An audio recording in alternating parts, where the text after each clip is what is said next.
இத்தனை காலம் இல்லாமல் திடீர்னு மண் காக்க, மானம் காக்க, மொழி காக்கன்னு ஓரணியில் தமிழ்நாடு என்ன தேவைங்கிற விமர்சனங்கள் எழுது. தேர்தலை ஒட்டிதான் இந்த முன்னெடுப்பா?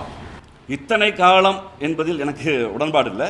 இப்போது வேணும் என்று கேட்கலாம். இத்தனை காலமாக இந்த நிலத்திற்கு எங்கள் மொழிக்கு தீங்கு வந்தபோது இந்த திராவிட தீரர்கள் தான் தன் தேகத்தில் நெருப்பை அள்ளி கொட்டி சித்தி போய் இந்திக்கு தமிழ்நாட்டில் வாதிக்கமா, நீங்கள் எல்லோரும் வாருங்கள் நாட்டில் என்று நாங்கள் தான் இந்தியை எதிர்த்து போராடினோம், வாதாடினோம், வென்றோம்.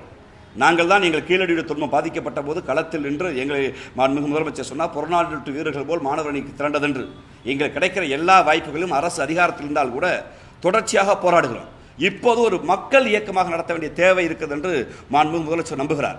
நாங்கள் சொல்லியிருந்தால் திராவிட முன்னேற்ற கழகம் செய்தது, திராவிட முன்னேற்ற கழகம் செய்தது என்று சொல்லவில்லை. அதற்கு மாறாக நாமெல்லாம் ஓரணியில் சேர வேண்டும்.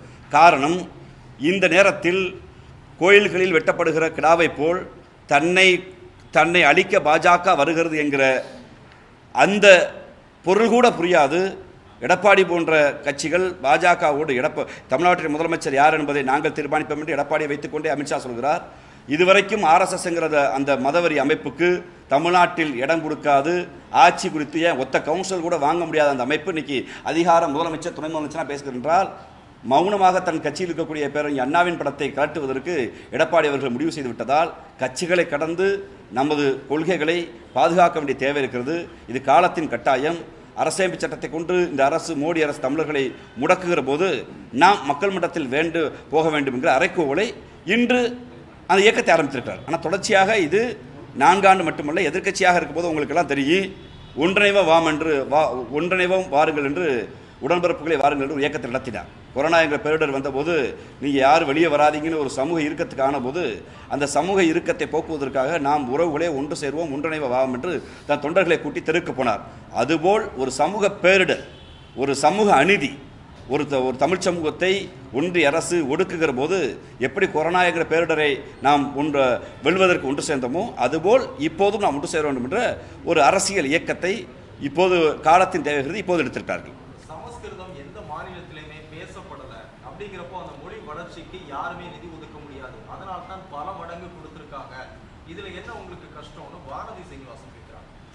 அக்கா, வானதி சீனிவாசனுக்கு நான் பொறுமையோடு சொல்லிக்கொள்ள விரும்புகிறேன். சமஸ்கிருதத்திற்கு 2500 கோடி கொடுப்பதில் எங்களுக்கு மாற்று கருத்தில்லை. ஏன் 1 லட்சம் கோடி கூட கொடுங்கள், அது உங்களுடைய விருப்பம். நாங்கள் செத்துப்போன சமஸ்கிருதம் என்று அதை நான் கொச்சைப்படுத்த கூட விரும்பவில்லை. யாரும் பேசாத, யாரும் படிக்காத, படித்து விட்டால் பேசிவிட்டால் இந்த சமஸ்கிருதத்தை படித்தா உங்களுக்கு டாக்டர் வேலை கிடைக்கும், உங்களுக்கு இன்ஜினியர் கிடைக்கும், உங்களுக்கு உள்ளூரில் தாசில்தார் வேலை கிடைக்கும், இந்த சமஸ்கிருதத்தை படித்தா நீங்கள் பெரிய ஆள் ஆகலான்னு ஒரு ஆய்வை கட்ட சொல்லுங்கள்.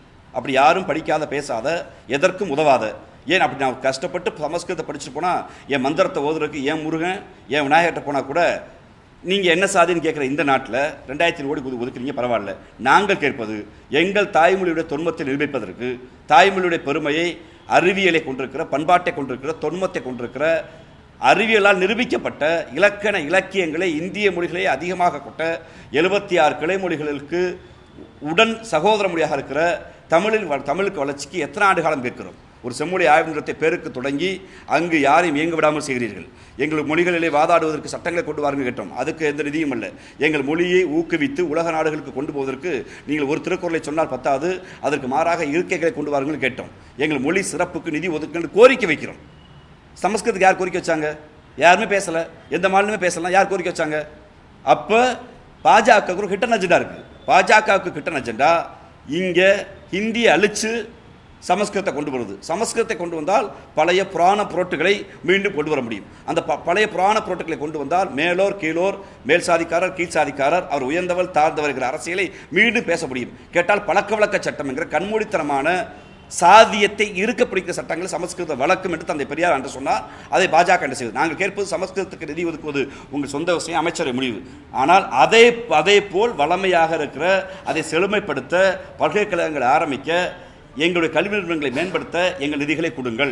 எங்கள் தமிழுக்கு கொடுங்கள், எங்கள் தெலுங்குக்கு கொடுங்கள், எங்கள் கன்னடத்துக்கு கொடுங்கள், எங்கள் மலையாளத்துக்கு கொடுங்கள் கோரிக்கை வைக்கிறோம். இதில் தவறு இருக்கிறது? பிளே ஸ்டோர் மற்றும் ஆப் ஸ்டோரில் இருந்து பாலிமர் செயலியை QR கோடு மூலம் பதிவிறக்கம் செய்யுங்கள். செய்திகளை உடனுக்குடன் பெறுங்கள்.